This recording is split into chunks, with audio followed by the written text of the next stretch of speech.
오늘 말씀의 제목은 마태복음 24장 3절부터 10절까지의 말씀을 통해서 정말 징조에 대한 예수님의 말씀의 의미 이제 계속해서 어제 이어 말씀을 전하도록 하겠습니다. 우리가 계속해서 보는 이 말씀은 곧 예수님의 감난산 강화의 말씀의 내용이죠. 그러니까 정말 나타나는 이 징조들에 대해서 예수님께서 말씀하는 그 내용들의 의미가 무엇인지를 지금 우리가 살펴보고 있습니다. 그래 어저께까지 우리는 총 그 의미들을 네 가지를 우리가 살펴보았습니다. 다 기억나시리라고 믿는데 첫째는 뭐였습니까? 많은 사람들이 나는 그리스도라라고 한다고 했죠. 이는 곧 마지막 종말의 때에 이런 거짓 그리스도들이 나타난다라는 것이죠. 그리고 둘째는 뭐였습니까? 사람의 미혹을 받지 않도록 주의하라. 이 말씀은 곧 무슨 말씀입니까? 마지막 종말의 때에 이 거짓에 미혹당하지 않도록 주의하라라는 말씀이죠. 그리고 세 번째입니다. 세 번째는 난리와 난리, 소문을 듣겠다. 이것은 곧 이 마지막 종말의 때에 충격적인 소식들이 연일 계속해서 우리에게 들려진다는 거죠. 그것으로 인해서 혼란에 빠지고 더 나아가서 분쟁과 다툼들이 곳곳에서 계속 일어난다는 말씀이었습니다. 셋째는 뭐였습니까? 넷째죠. 넷째는 뭐였습니까? 어제였죠. 어제의 말씀 우리가 보았죠. 너희는 모든 민족에게 미움을 받겠다라는 말씀이었잖아요. 이것은 곧 마지막 종말의 때에 우리 성도들이 세상으로부터 미움을 받는다는, 앞으로 받을 거다, 더 큰 미움을 받을 거다라는 그런 말씀이었습니다. 그런 의미가 담겨 있다고 전했습니다. 그러니까 내 이름 때문에, 내 이름이 뭡니까? 예수님 이름 때문에라는 거죠. 예수님 이름 때문이라는 것은 곧 예수님을 믿고 따르는 그 일 때문에 결국 세상으로부터 미움을 받게 되는데, 왜 미움을 받는다고 했습니까? 어제 제가 예수님과 가룟 유다의 비유로 해서 말씀을 드렸는데 결국 가치관의 문제예요. 방향성의 문제입니다.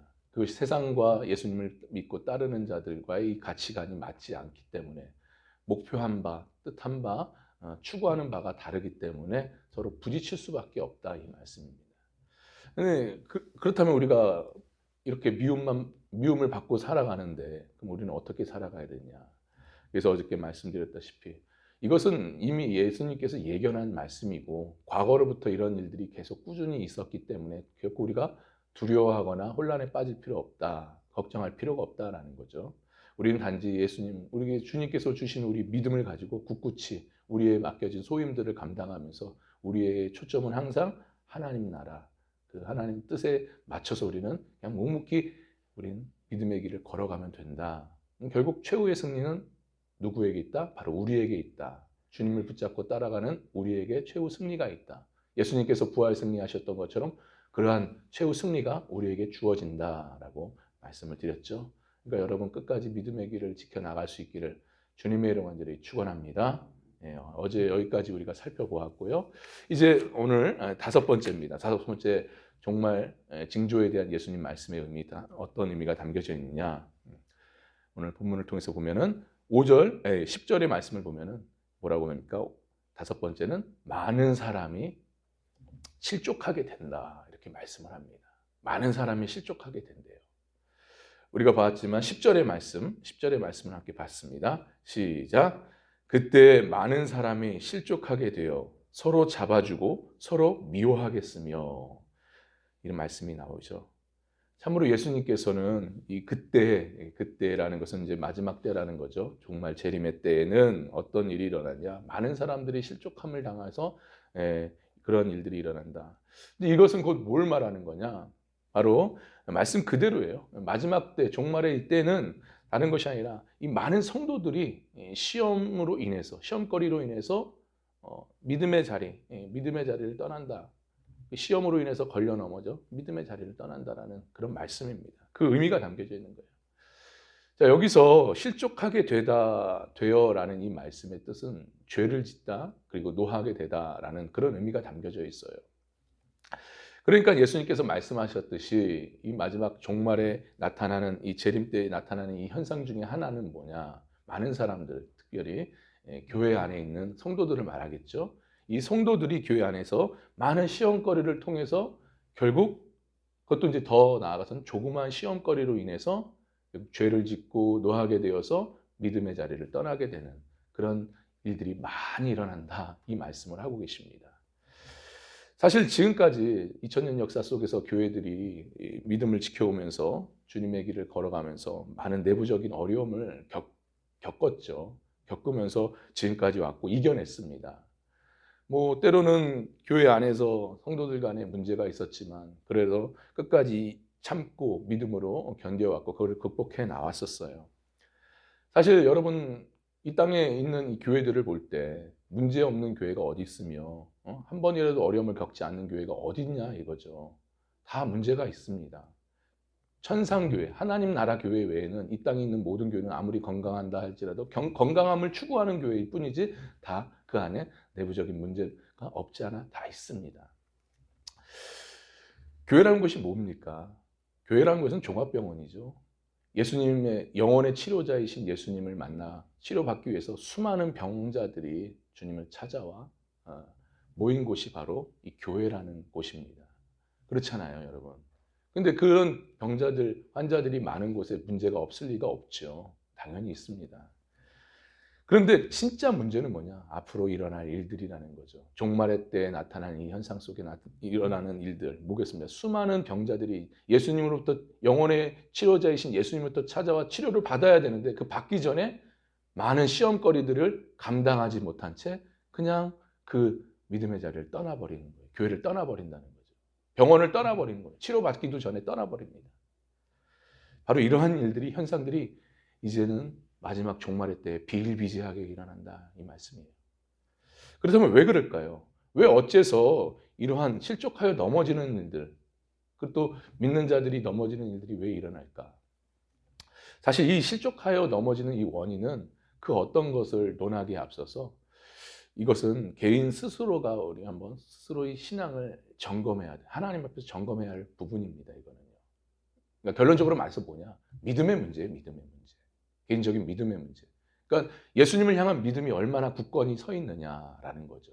그러니까 내 믿음이 그러니까 실족하여 넘어졌다는 것은 그만큼 내 믿음이 약하였다. 믿음이 작았다. 작기 때문에 넘어지는 거 아니겠습니까? 참으로 여러분들 아시다시피 우리가 신앙생활 하면은 많은 시험거리들이 있잖아요. 그렇잖아요. 지금까지 많은 시험거리를 당하면서 어려움을 당하면서 많은 문제 앞에서 우리가 때로는 무너질 때도 있고 넘어질 때도 있지 않았습니까? 근데 중요한 것은 뭐예요? 그런 시험거리가 와서 내가 넘어질 때 빨리 어떻게든 일어서는 거죠. 회복하여서 빨리 믿음의 자리를 다시 찾고 나아가는 겁니다. 그게 중요한 거예요. 누구나 다 약한 부분이 있기 때문에 넘어질 수 있어요. 근데 중요한 것은 정말 믿음의 사람이라면, 굳건한 믿음의 사람이라면 빨리 회복된다는 거죠. 그렇게 회복의 자리를 서게 됩니다. 빨리 서게 됩니다. 근데 문제는 뭐냐? 이 종말의 때에 이 마지막 일어나는 예수님께서 오실 그날 때는 어떤 현상이냐? 교회 안에서 이 성도들 안에 이런 믿음이 없거나 아니면 믿음이 약하여 그렇게 신앙생활에서 쉽게 시험거리에 넘어져 버린다는 거죠. 바로 그런 현상들이 많이 나타납니다. 바로 그래서 조그마한 일, 사소한 일에도 쉽게 그냥 넘어져서 에이 뭐 여기만 교회인가 하면서 그냥 떠나버리는 일들이 너무 많이 생긴답니다. 그래서 예수님께서는 어리석은 재판장 비유로 이러한 종말의 때에 성도들의 모습들을 하나하나 또 말씀해 주시잖아요. 누가복음 18장 8절에 보면 시간 관계상 찾지는 않겠지만 누가복음 18장 8절에 보면은 내가 너에게 이르노니 속히 그 원한을 풀어 주시리라. 그러나 인자가 올 때에 세상에서 믿음을 보겠느냐 하시니라 말씀을 하십니다. 인자가 올 때, 주님이 다시 오실 때 과연 믿음을 보겠느냐라는 거죠. 믿음을 보겠느냐. 이 말씀이 뭐예요? 쉽게 말해서 이 어리석은 재판장의 비유 속에 나타나는 이 억울함을 당한 이 과부가 재판장, 어리석은 불의한 재판장이죠. 불의한 재판장에게 찾아가서 자신의 억울함을 호소하면서 이것을 풀기 위해 무진장 애쓰지 않습니까? 바로 이런 비유를 통해서 우리가 이러한 끝까지 믿음을 가지고 나가야 된다는 것을 말씀해 주세요. 그러니까 불의한 재판장조차도 너희가 끝까지 억울한 일 보면 시험을 당한 거죠. 그 시험을 당한 그 문제를 풀기 위해서 끝까지 믿음의 자리를 지키면서 다시 일어서는 그런 모습들, 그 믿음의 모습들이 너희 마지막 때는 이런 모습들이 없다라는 거예요. 안 보인다 이 말씀입니다. 바로 그것을 얘기하고 계셔요.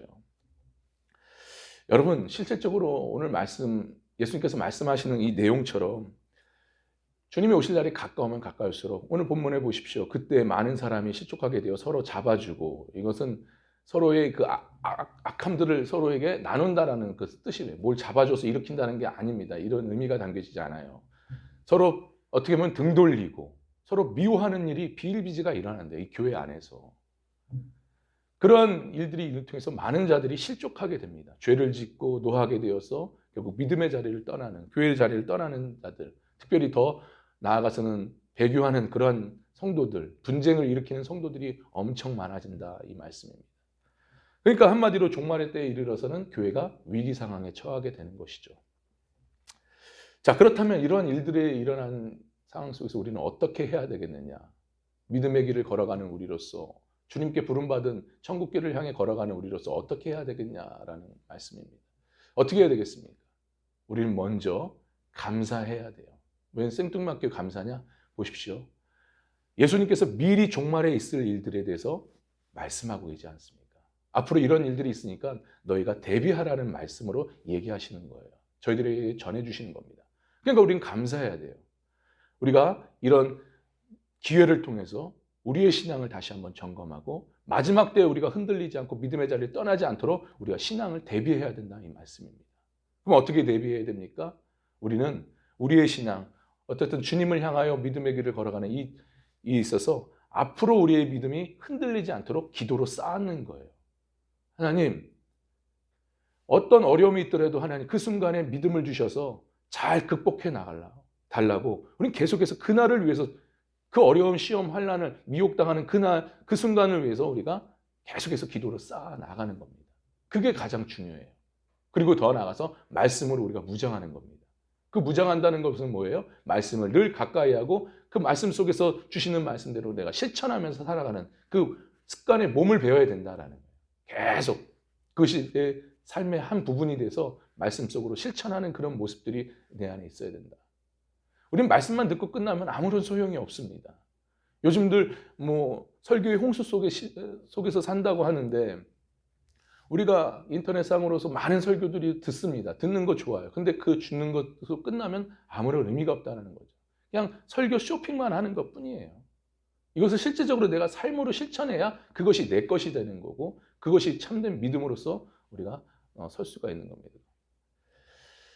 그러니까 여러분들 실천하면서 내 스스로 계속 말씀을 실천하면서 하는 습관들이 필요합니다. 그래야 내가 굳건한 믿음으로 서게 됩니다. 근데 여러분 보세요. 이렇게 주님이 오실 날 일어날 일들에서 내가 끝까지 신앙 흔들리지 않고 주님 뜻을 버리지 않고 교회를 떠나지 않는 이렇게 몸소 쓰며 신앙을 지켜나가는 이런 성도들에게 하나님께서는 과연 가만히 계시겠느냐라는 거예요. 어떻게 하겠습니까?